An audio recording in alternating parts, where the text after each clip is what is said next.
the Impala, ushering in a line of full-size Chevs which would become the hallmark of much of the 60s. This is the story of the Chevrolet 348, an engine so powerful, so revolutionary, that it didn't just change the automotive industry. It started a war between manufacturers, a war between engineers, a war that would ultimately lead to government intervention and the death of an entire era of American automobiles. Along the way, we will encounter corporate espionage, backroom deals, drag strips turned into battlegrounds, and a machine that was simply too powerful for its own good. So, let us begin. But first, what exactly was the American automotive landscape like before this monster arrived? In the years following World War II, America was rebuilding itself. Factories that had once produced tanks and bombers were now churning out something else entirely: automobiles. And not just any automobiles. Big, chrome-laden, tail-finned symbols of American prosperity. The economy was booming, suburbs were expanding, and every American family wanted a car in their driveway. 2, if they could afford it. But here's the thing about the American car market in the early 1950s. It was, for lack of a better word, boring. Oh, sure, the cars looked fantastic. Designers were having the time of their lives with all that chrome and those outrageous fins. But under the hood? That was a different story. Most engines were what we call small blocks, modest displacement, reasonable power, the kind of thing that would get you to work and back without any fuss. And for most Americans, that was perfectly fine. The big three, Ford, General Motors, and Chrysler, had settled into a comfortable rhythm. They competed, sure, but it was a gentleman's competition. Nobody wanted to rock the boat too much. Why spend millions developing radical new engines when the current ones sold just fine? But there was a problem brewing, a very specific problem that would force Chevrolet's hand. You see, by the mid-50s, Chevrolet found itself in an awkward position. Their small block V8, introduced in 1955, was a masterpiece.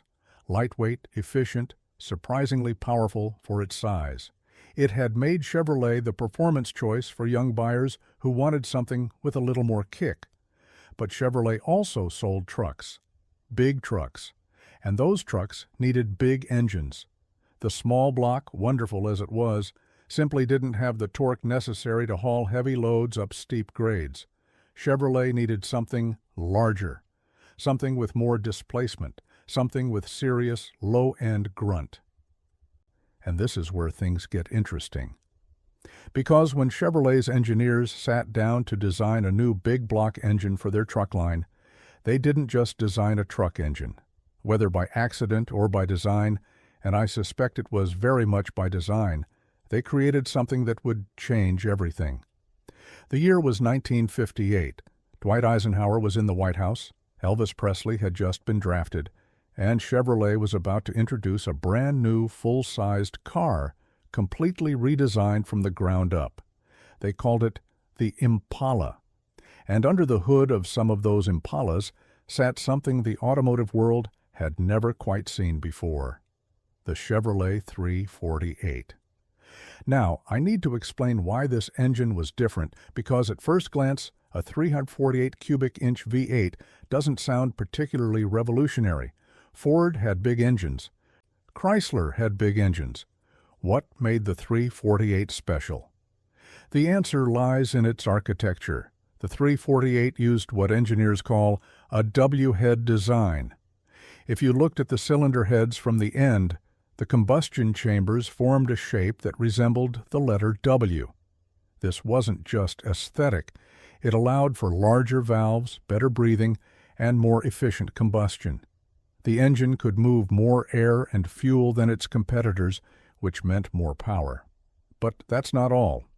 The 348 also featured something called semi-hemispherical combustion chambers. I mention this because it's important. Hemispherical chambers, famously used by Chrysler in their legendary Hemi engines, allowed for more complete fuel burn and better thermal efficiency. Chevrolet's approach was a compromise between a full Hemi and a more conventional wedge design. It gave them most of the benefits without the manufacturing complexity. The result was an engine that produced numbers that made competitors nervous. In its mildest form, the 348 put out 250 horsepower. Respectable.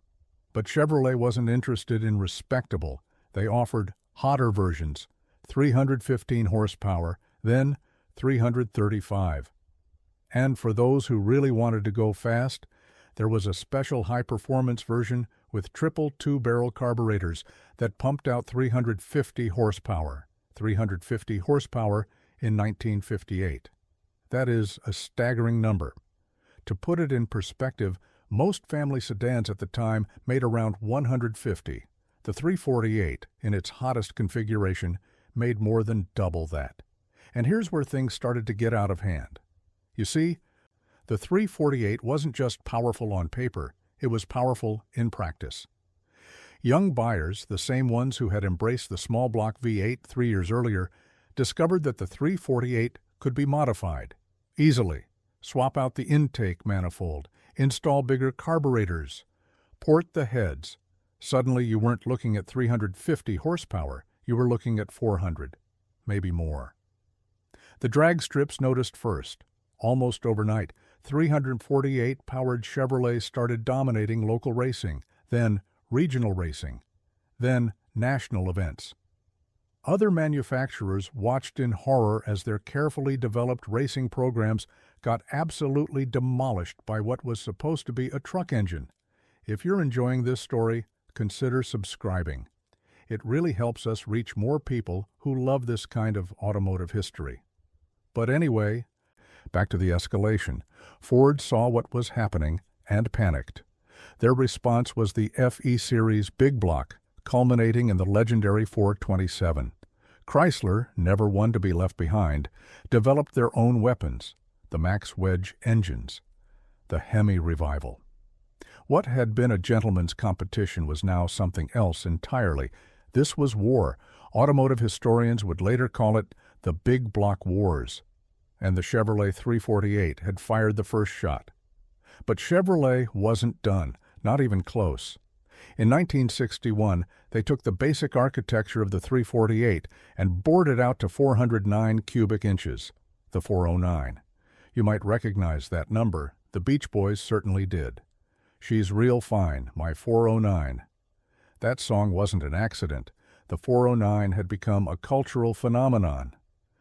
It represented something about America at that moment. Youth, speed, freedom, the open road.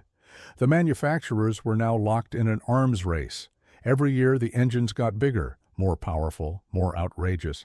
Horsepower figures that would have seemed absurd in 1955 were now standard equipment. 400 horsepower, 425, 450. Where would it end? The answer, as it turned out, was that nobody knew how to make it end. Each manufacturer was terrified that if they backed down, their competitors would gain an insurmountable advantage. So they kept pushing, kept developing, kept advertising their horsepower numbers in bigger and bolder fonts. And the public ate it up. Sales of high-performance cars skyrocketed. What had been a niche market for young enthusiasts became mainstream. Everyone wanted a muscle car. Your neighbor had a 409? Well, you needed a Hemi. Your coworker bought a big block Ford? Time to look at what Pontiac was offering. The competition wasn't just between manufacturers anymore. It was between ordinary Americans fighting for bragging rights on the street. I mention this because it's important to understand the atmosphere. This wasn't just about engines. This was about identity, about status, about proving something.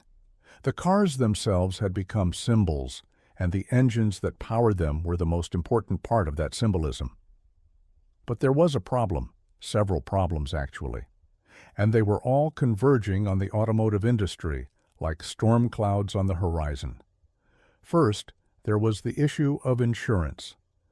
Insurance companies had noticed that high-performance cars were involved in a disproportionate number of accidents. Young drivers, behind the wheel of vehicles with more horsepower than they could handle, were crashing at alarming rates. The response was predictable. Insurance rates for muscle cars skyrocketed. A 19-year-old trying to insure a 409 Impala might find himself paying more for insurance than for the car itself. Second, there was the question of safety. Ralph Nader published Unsafe at Any Speed in 1965, and while his primary target was the Chevrolet Corvair, the book sparked a broader conversation about automotive safety.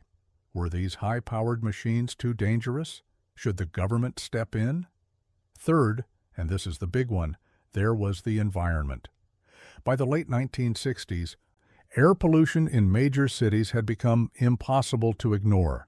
Los Angeles was choking on smog. Scientists were drawing direct connections between automobile emissions and air quality. And those big block engines, for all their power, were not exactly clean. They burned prodigious amounts of fuel and produced equally prodigious amounts of pollution. The government began to act. The Clean Air Act of 1963 was followed by stricter regulations in 1965, then 1967, then 1970, when the establishment of the Environmental Protection Agency signaled that the federal government was finally getting serious about automotive emissions. For the manufacturers, this was a nightmare. Every new regulation meant less power, lower compression ratios, smaller carburetors, catalytic converters that strangled exhaust flow. The very things that made the big block engines powerful were now being legislated out of existence. And then came the final blow. In October of 1973, the Organization of Arab Petroleum Exporting Countries declared an oil embargo against the United States. The immediate effects were gas lines that stretched for blocks. The long-term effects were even more profound. Americans, for the first time in their history, were forced to confront the reality that gasoline was not an infinite resource, that maybe, just maybe, getting 8 miles to the gallon wasn't such a great idea. The muscle car era didn't die overnight. Nothing ever does. But by 1974, 1975, the writing was clearly on the wall. The big block engines that had defined a generation were being discontinued one by one.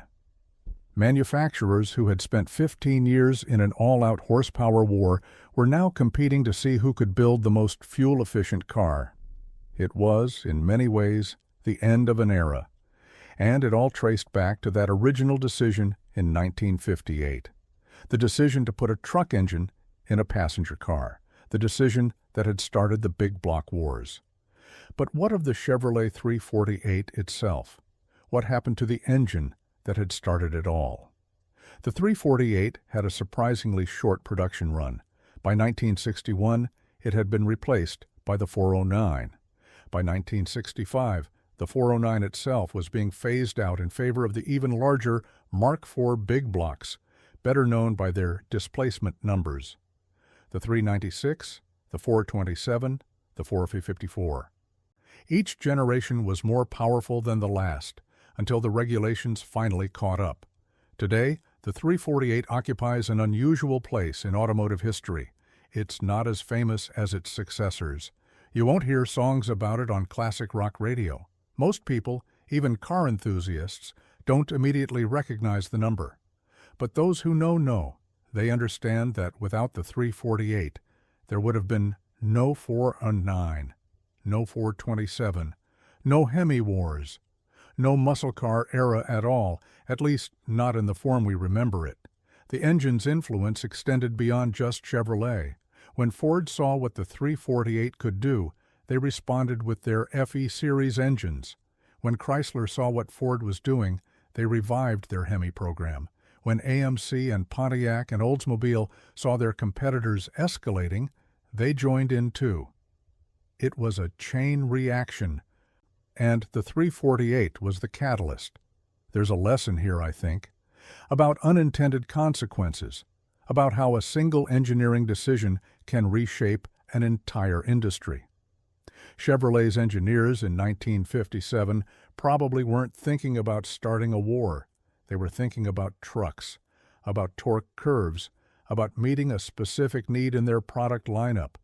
But the ripples from their work spread far beyond anything they could have anticipated. And what of the engineers who designed it?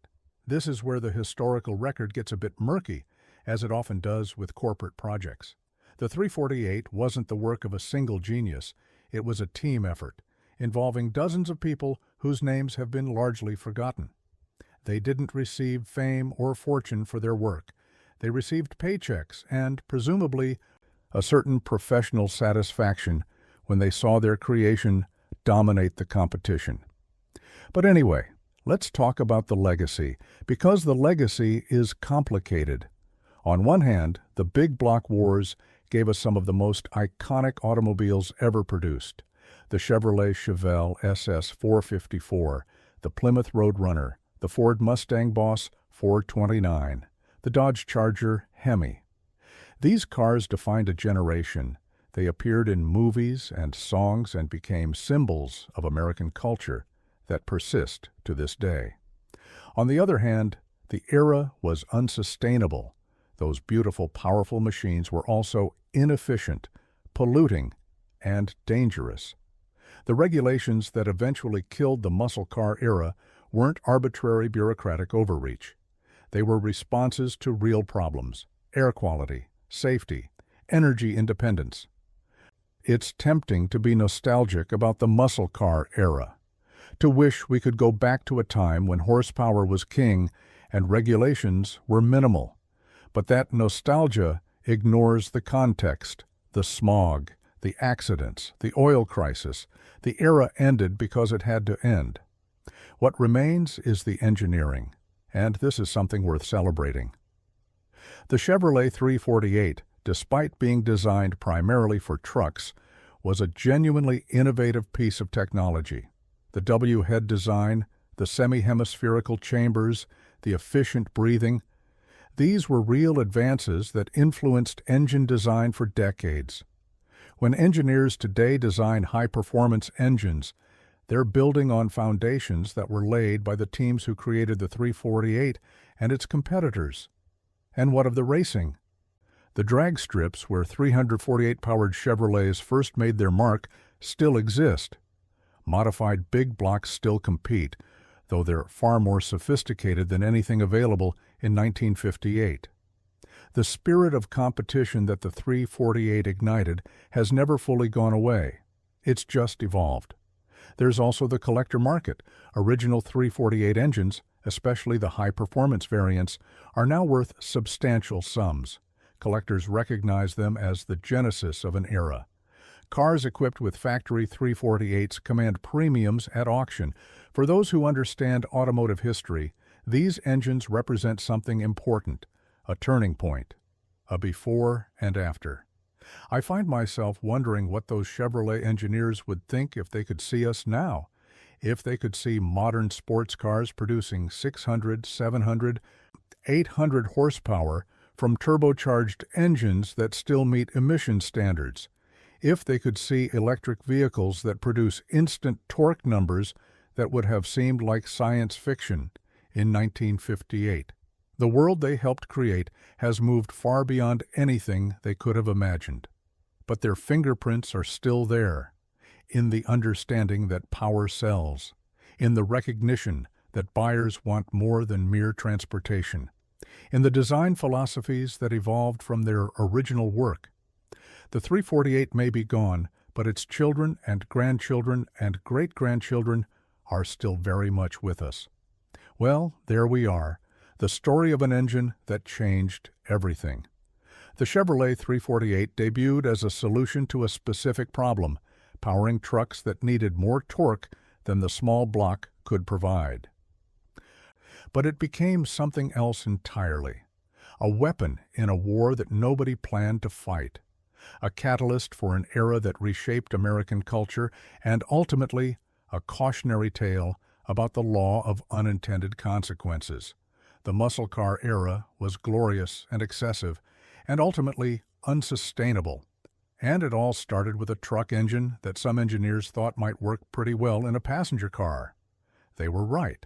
It worked better than anyone could have anticipated, And the automotive world was never quite the same again.